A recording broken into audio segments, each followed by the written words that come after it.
Good morning, children. Let's continue with the second lesson, that is our environment. In the last class, we studied about hydrosphere, atmosphere, lithosphere, and the concept of biosphere. And also, we saw what we mean by ecology. So, today we will study further about the ecology.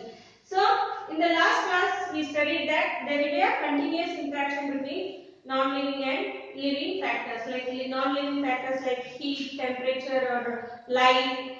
So those physical factors are influencing living organisms on the biosphere. So here this chart it shows the interaction between living and non-living factors on the in an ecosystem or in a particular area. So here the soil. So from the soil the plants they absorb all the nutrients and waters, and these plants they are again eaten up by animals like herbivores or primary consumers, what we say. So they are eaten up by herbivores like deer, birds, grasshoppers.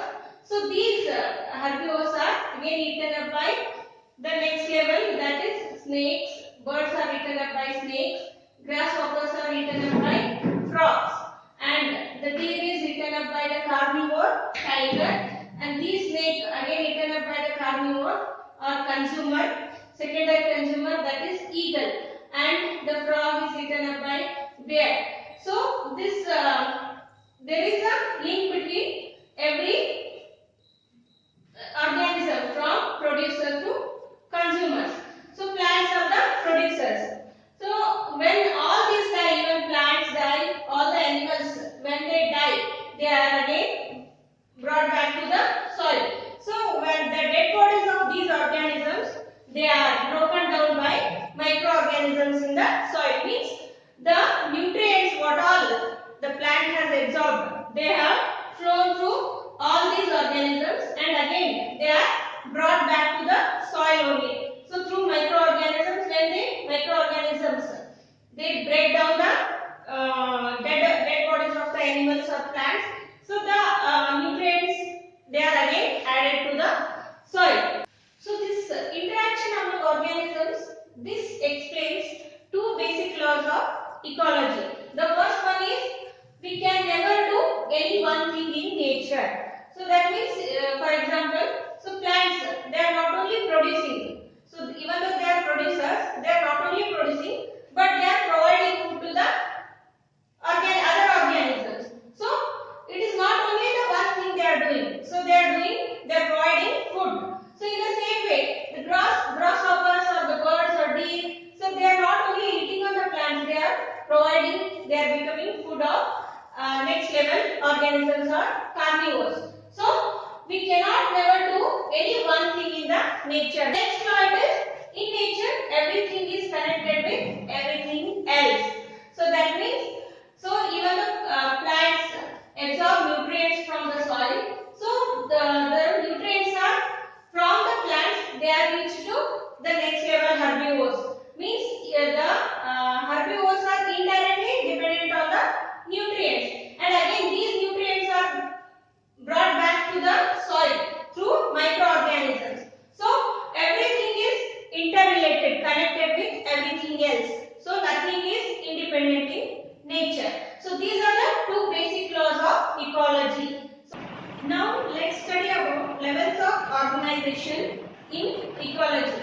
How the different organisms are organized in different levels, for the sake of the study of interaction between organisms. Here you can see how the organisms are arranged in different levels. Like first it is organisms, then species, then population, then community, and then ecosystem. So starting from organisms. Organism means it is any living thing or any form of life, we call it as an organism. So either it could be a unicellular organism, unicellular amoeba, or a multicellular man, as a multicellular animal like man, tiger, or plants also. So from bacteria, unicellular bacteria to multicellular plant. So in general anything which is living, we call it as an organism. So the organisms, they represent individual members of the next level, that is species. So species is a group of animals where the genetic material of the all the members it is same. So for examples for species, here you can see humans belong to the species sapiens. Then dog belongs to the species familiaris. So they are all the dogs there belong to a species called familiaris. We call it as a familiaris. And pea plant, it belongs to the species sativum. So these are the examples of some species. In the same way, the different animals or different organisms, they belong to different species where their genetic material is same or their DNA is same, which can breed among themselves. So next comes population. So population is the group of same species. So many members of same species, they form a population. Like population of humans, population of dogs, population of cats, population of tigers. So the group of many members of same species, they form population. Then comes community. In a particular area, like if you take an example of forest, we have different kinds of varieties of animals, like we have tigers, lions, deers, plants. So all these different populations, they form community, or we call it as a biotic community. So any such unit where there is interaction between the organisms, it is called as an ecosystem, where there is interaction between the living and non-living components of a area. So any unit in the nature or any unit of biosphere where there is interaction between organisms and the non-living factors. So non-living components like heat, light, water, so soil. So all these come under non-living components, like that we have already studied in the 6th standard. So in an ecosystem, so there will be an interaction between living and non-living components. So we have various types of habitats. Habitat means where the organisms they live. So the home of the organisms. Each habitat has a variety of unique features. So these unique feature habitats, they form different ecosystems. So the different kinds of these ecosystems on the earth constitute a biosphere. So means but in a biosphere we have many ecosystems.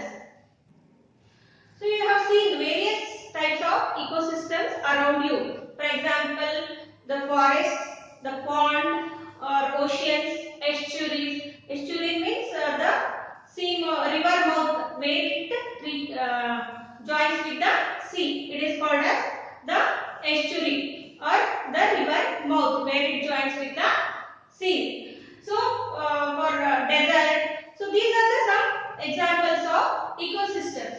So depending on the type of the habit, so we can broadly classify the ecosystem into two types. The first one is terrestrial ecosystem. Terrestrial means always land.